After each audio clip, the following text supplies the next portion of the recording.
You have a spark to you. You seem like you have this zest for life. I love that. It's a newfound zest, and it's good to find at in your middle adulthood.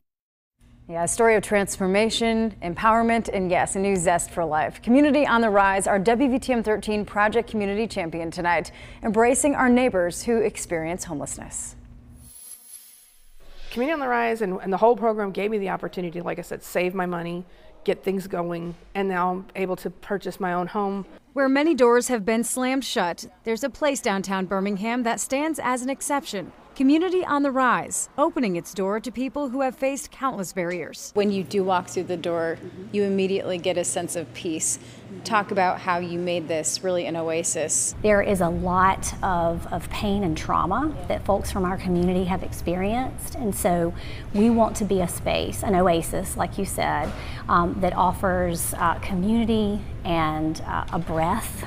If it wasn't for them, I'd still be on the streets in an abandoned building. The nonprofit empowering people like Joanne Moak through healing, education, housing, and employment. The first step, identification. Without the ID, you're basically a ghost because nobody knows who you are and you can't prove who you are. Because we kept hearing over and over again what a struggle and what a barrier that was, that you can't work, you can't apply for housing, you can't access vital health care. Community on the Rise created an efficient system, partnering with various agencies across the state to get a person who comes in the ID they need. About 3,000 documents recovered in the past few years. How appreciative are people of the services? You know, that brought chills down my spine when you asked that question.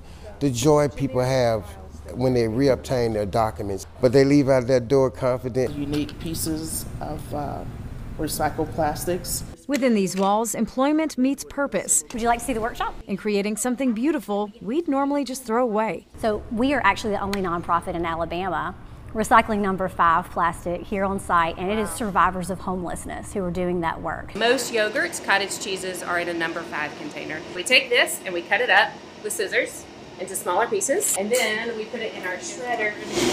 And then we put all the flakes over there in color order. We want everything to be beautiful and like a visual reminder of people's dignity and worth. Working from the heart. We have so many assets in humans that are walking right around these streets and corners who need access to opportunity. People that may just drive these streets every day and see people on the side of the road. How can you convince people to have empathy that these are our neighbors? Well, at a certain level, I was amongst those people. It's one thing that people will find out: we are more similar than we are different. Community on the Rise, not just changing lives. That situation to being homeless to now buying my own home.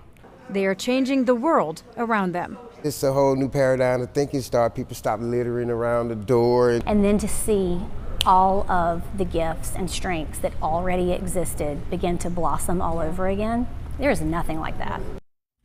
They're amazing and a great way to support this organization. I want to tell you about an event they have October 20th. It's a costume contest, a fundraiser too at the Red Mountain Theater. You can get tickets, communityontherise.com, and also that beautiful jewelry that we just showed you there that they create from the recycled plastics. You can find all of those there to purchase too, maybe for holiday gifts. It's that time of year. That's incredible. I love they talked about the confidence that folks walk out that door with, and that is so significant as well. Finding purpose, yeah. Moving forward for sure.